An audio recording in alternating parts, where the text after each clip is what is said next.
Hello, Joe. How are you, sir? I'm good. It's a bright morning here in California. Where are you? I'm in Kansas City, Missouri.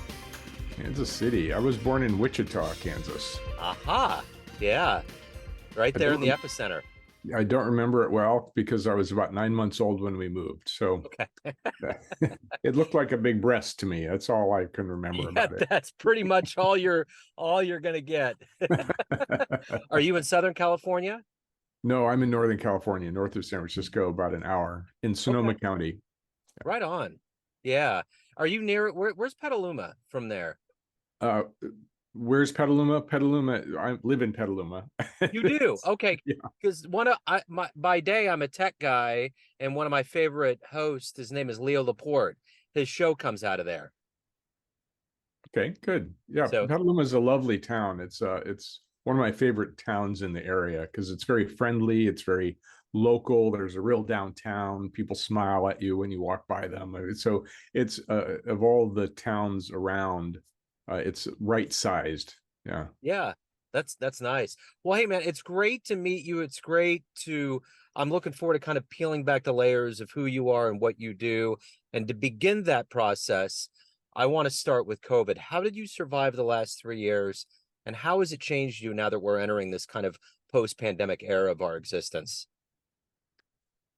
I've been working by phone and then by Zoom for 20 years. And so COVID didn't change much for me. In fact, when COVID hit and the pandemic uh, hit people and they said they can't go out, they had to stay in.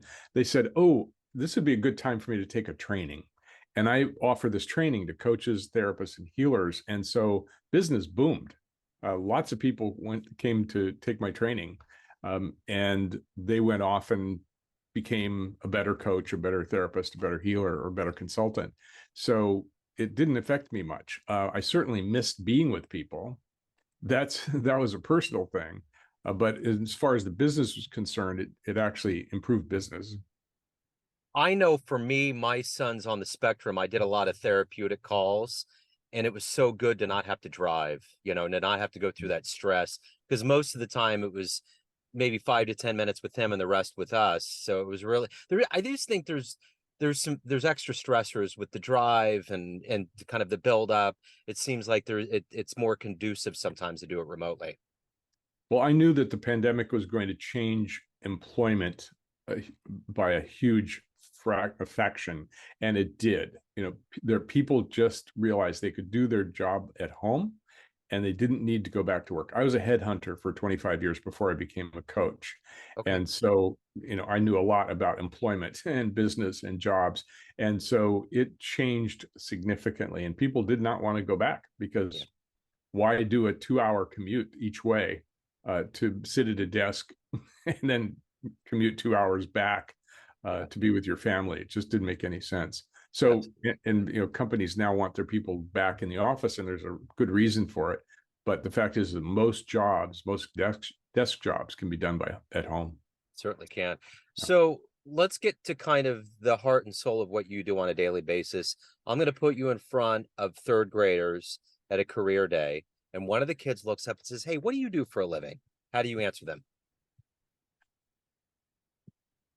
I say what I do is I help people clear out the problems that they have so that they don't have problems anymore and they can live their best life, have fun, be good people, be happy people, and make other people happy as well. So you obviously you're a coach. You talked about being a headhunter, but when you were in the third grade, what did you want to be when you grew up? I wanted to be a doctor and a psychiatrist eventually when I found out that that's the doctor of the mind. So in elementary school, I had a invisible brain that I was, studying the brain, and I was really interested in science. And so when I found out that there were these mind doctors, that's what I decided I wanted to be. And then when I got to college, that was my aim. And then I hit organic chemistry, and I just didn't get along well.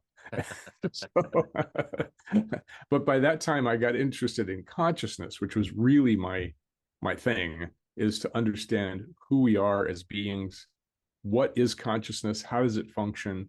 Why do we have it? What is it good for? And so consciousness became my topic. And I studied everything I could about it, including all the sciences, psychology, philosophy, religions. And I graduated with a degree in consciousness studies. And that was in 1975, which, as far as I can tell, was the first such degree ever granted. So that really launched my whole career. Yeah. So talk to me a little bit about your clear beliefs method of coaching. I know it kind of gets in there and roots out some bad things from childhood, but overall, what's the aim? The aim is, first of all, it's called the Clear Beliefs Method of Trauma-Informed Therapeutic Coaching. Okay. And you've probably talked to other coaches who say, oh, we don't do therapy, or therapists who say, oh, we don't do coaching. This is in between coaching and therapy for a very good reason. Coaching is designed to help people move forward in their lives. But the coaching industry itself said, well, we don't want to be regulated, so we won't deal with the past. But everybody knows that what holds people back from moving forward in the future is their past. This is bad programming, traumas, childhood wounds, the decisions they made that they regret. Those are the things that really hold people back. And so by combining coaching and therapy, we're able to go in and clear out those blocks and barriers and resistance that prevent someone from moving forward toward their goal, toward their intention, creating a great life. So it's a therapeutic process of coaching. So, the one thing that I've always find interesting with people with professionals, whether it's coaches or therapists that are diagnosing and taking care of things that happen in childhood, how does an individual realize that they do have and they've had trauma if they haven't acknowledged it and that they need to get it taken care of? Well, certainly you could read a lot of books and articles right now about trauma. Trauma has become a wide open topic. But most people aren't walking around thinking I was traumatized as a child. Most people walk around and think, oh, I had a pretty normal childhood. Yeah, there were some problems. My dad would hit me quite often, but other than that, I was fine. And what they don't recognize is how that treatment as a child is impacting their life today. All they know today is I'm having trouble in my relationships at work, at home. Nobody likes me, or I don't like anybody else. And so when people come to us as coaches, we work with what I call the surface problem, the presenting issue, whatever they're wanting. They want more money, they want a better job, they want a better relationship, they want more sex, they want more of something or less of something. And so we start there. And we know intuitively and intellectually that there's something underneath that that's creating it. There's always a source. Yeah. And so what I train people to do is to look for the source, what we call the core belief, because it wasn't the trauma that was the problem. If your father beat you, the beatings, the body heals from beatings, but the mind gets stuck. And the mind gets stuck with a conclusion about why you're getting beaten. And children don't usually blame their parents, they usually blame themselves because their parents are a survival relationship. If they blame their parents, they might be thrown out to the wolves. And this is the core uh, uh, the core belief structure in our animal nature. Be like your parents and don't screw with them because they could toss you out. So we become like our parents. That's why people who are beaten often beat their children, because they want to be like their parents. If you're like your parents, you will be liked by them and they won't flush you down the toilet. So that's why these patterns repeat. Yeah. But the conclusion that you came to, I must be a bad person, I must have done something wrong, I must be unworthy of love. Those are the issues that really hold people back later in their life. And so what our process is to start with the surface issue, the presenting, and work our way down in through memory and through logic to find out what's underneath that problem or issue. And what we get to very quickly is what happened in childhood that caused a belief to form about themselves or about others or about the world. And that's where we do our work, is at the belief structure. This is the, to me, beliefs are the infrastructure of the human mind, just like neurons are the infrastructure of the human brain. So we work with the belief level, which is below the story level. So we don't do talk therapy. We don't need to. We go right past the story level down into the belief structure itself. And that's where we do our work and our magic. Yeah, for sure. So take me back to your childhood. What were some of these seeds that were put into you that wants to help people, that wants to coach and therapeutically lead people to a better place? I always thought I was weird. I didn't really feel connected to anyone, including my parents, my siblings, the dogs in the house. I was alone and sort of looking out from this very lonely place into the world, trying to figure out why other people were like they were. Why did those kids seem to be comfortable with themselves when I wasn't? You know, why were they happy when I wasn't? Why were they able to be friends when I couldn't be? And so that got me curious. And what is it about me that's different? What is it about me that is weird or a problem? And so that's what got me started being interested in the mind and the brain. It's like, oh, I found out we have a brain. Wow, how does it work? What is it? Why is my brain different?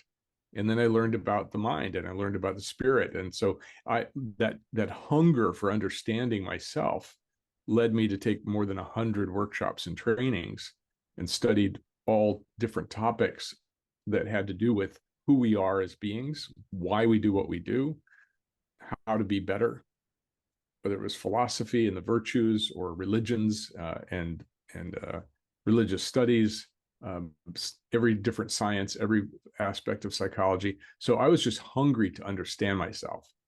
And eventually I realized, oh, I really understand myself. And I found out that I wasn't actually weird or a problem. There was nothing broken about me. I just had the belief that there was something weird about me and that I was broken. So that led me to the study of beliefs themselves. What are they? Where do they come from? How do they function? And that's where I found the gold. It's like, wow, that is really at the core of this whole thing about who we become, who we believe we are, how we interact with other people. And so that's been my focus for the past 20 years. And that's what I teach about because we have leverage there. We can leverage and change our beliefs easily and completely and permanently. So, who's been a hero for you in your life? Oh, I've had so many. I've had a long series of great teachers, both alive and dead. My first great teacher was a man named T.D. Lingo, and he had a school in the mountains of Colorado, which is where I grew up. And it was called the Adventure Trails Survival School and Brain Laboratory. And he taught survival in nature because it was a 250 acres of beautiful mountain property with trees and deer and raccoons running all around, and in log cabins and a pump well, no electricity, no running water. And so he gave what he called the brain in nature course. And when you're in nature for weeks or a month, your sensitivity goes way up. And so he used that as a way of biofeedback. It's like learn your brain. So we were studying brain science when I was 19 years old, out in nature, sitting around in the circle as deer were walking by, uh, talking about the amygdala and the frontal lobes. And so I was an early student of the brain. And so he was one of my great teachers. I had a teacher named Peter Osorio at the University of Colorado who created a thing called descriptive psychology, which was a way of understanding people through use of language. And so language and linguistics became a really big part of my life. Werner Erhard, who created EST, I studied with him for quite a while. Fernando Flores, who is a philosopher from Chile. So I just had one great teacher after another, and I have a long list of them. I've been very, very fortunate to have had a long series of fantastic people who wanted to teach what they knew. Yeah, that's a good thing to have. If you can meet anybody alive on the planet right now and spend some time with them, who would it be? Hmm.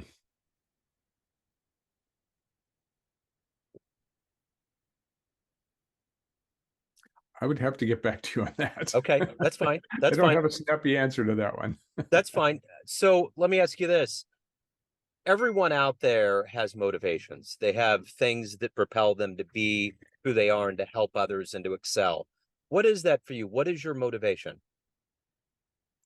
I believe that we have a soul intention, that when we come into this life, that we come in with an intention.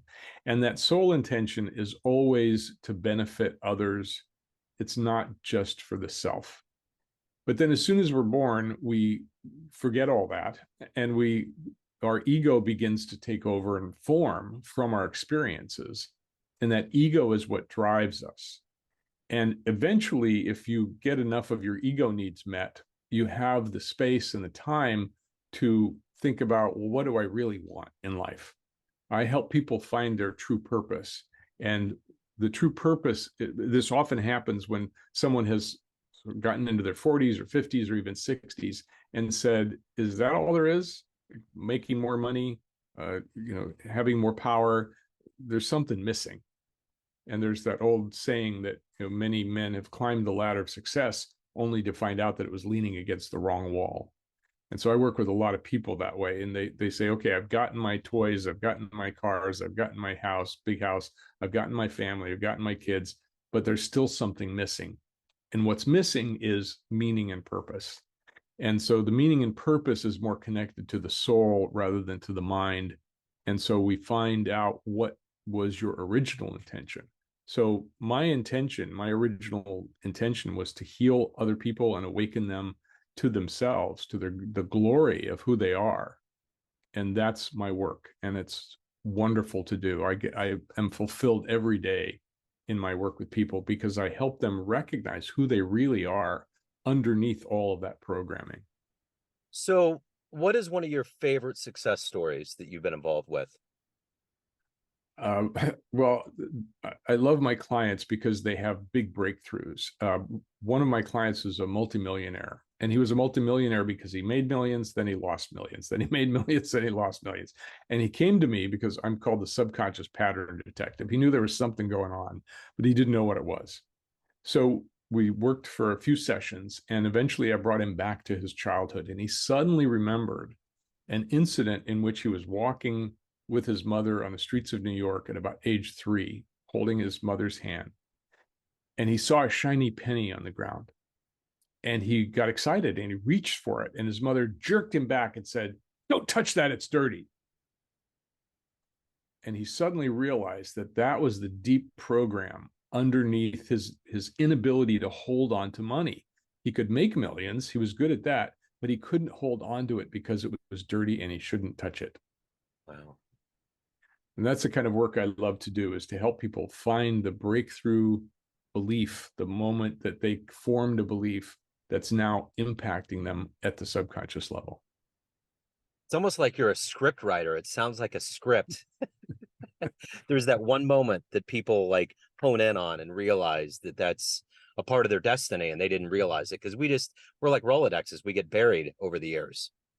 Indeed, we get buried with programs and beliefs. And the thing is about beliefs is that they don't go away. They don't expire like meat at the meat counter. So you might come up with a belief as an infant, and this is pre-verbal. So beliefs are formed before we have words. That if I cry and make a fuss, I'll be taken care of. And that's a good belief for a baby. The baby's figured out what I need to do to get my needs cared for. Right. So eventually you're supposed to like let go of that belief. Now you have words, now you can ask for what you want, now you can negotiate, you can learn how to talk like a human being.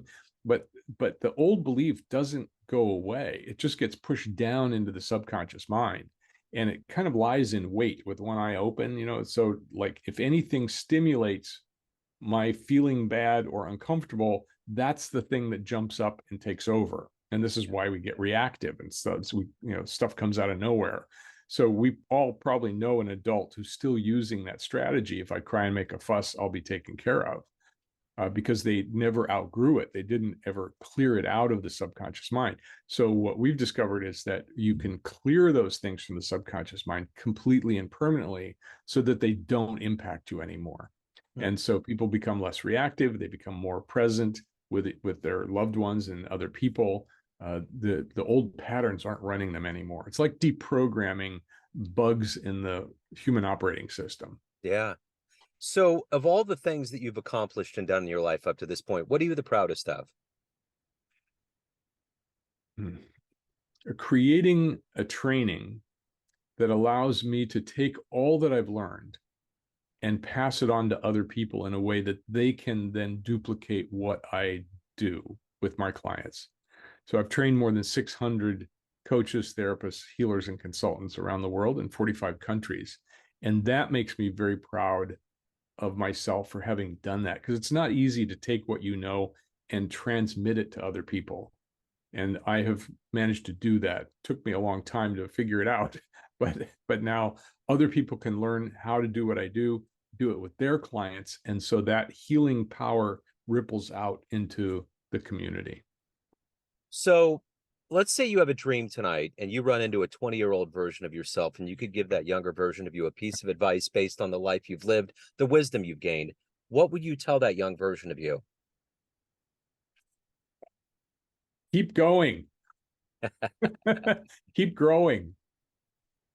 I don't know if you've heard this, but when I was 26 years old, I was shot and almost killed. And that incident really shifted my life, because I was kind of lost and didn't really know what to do at that point. And that experience, the near death, really shifted me and reinforced my interest and passion for understanding why we do what we do. And so that's really led me to where I am, and I love my life. I hear a lot of people say that when they come out of situations like that. As bad as that is, there's so many revelations that you gain that you wouldn't have gained otherwise. Yeah, there's kind of a club of people who have come near death, and one of the things I find in common is that we there's no fear of death anymore. It's like, oh yeah, that's I've been there, done that, got the T-shirt. It's like I've died thousands of times before. Death is never unsuccessful. It's everybody's been successful at dying, Yeah. so it's really not a big deal. It kind of loses its power over you. And then people really realize what's important in life. If I've only got a limited amount of time, some people figure that out when they're in their 60s or 70s or 80s. Like, oh wow, death's at my door, and what do I want to do now with this precious time that we have? I think all of our time is precious, because we never know when we're going to die. Yeah. So everyone out there has a perception of you, all these people in your life, family, friends, clients, colleagues, but you're in control. You run the show. What's your perception of you? Who do you think you are? I think I'm a divine spiritual being incarnated into a pretty good body, where in which I've lived an amazing, wonderful life, and now I get to do my dharma. Dharma is the Sanskrit term for your purpose, and live and do that as much as I can, as fully as I can, before I pass on into the next world. So my question to you is, as someone that was a headhunter for a while and now you've done coaching later, did you finally figure out what your purpose was? Did it take you all this time to say, I've been out here trying to kind of navigate my way to what my true purpose is? Absolutely. Yeah, I went through the program that I now work with other people with, called the True Purpose Institute. And uh, and so yes, I know my purpose. My purpose is to awaken and heal as many people as possible and pass those skills on to others. So I'm very clear about my purpose, and that's really what motivates me. When I was a headhunter, I was motivated by money and my family, and being popular, and creating a good business. Those were all ego drives, and they're perfectly, there's nothing wrong, become less important, and you have to have something else that takes over. So that usually happens to people in their 50s and 60s. I found every once in a while you find a 20 or 30-year-old who says, I want to know my purpose, but mostly they're concerned with the things of the ego. But at some point, most adults look around and go, what am I here for? Yeah, And that's when purpose becomes important. for sure. So if anyone wants to hire you, learn more about you, anything about your world, where can they go? LionGoodman.com. Lion is spelled with an I, just like a lion. LionGoodman.com is my personal website that leads to all my other websites. I suffer from multiple website disorder. And if people are interested in my training, they can go to clearbeliefs.com. Those are the two places to learn more. Lion, thank you so much for your story, for your time. It's always so refreshing to hear coaches like you that are out there that are helping people, because it's necessary. I think especially now in this, I think the pandemic woke a bunch of people up, a lot of people, to, you know, areas of mental health, ego, super ego, all of those things that are a part of who we are to get to a better place. So thank you for opening up your story, and best of luck with everything. Thank you, Joe. It's been a pleasure to talk with you. Absolutely. Take care.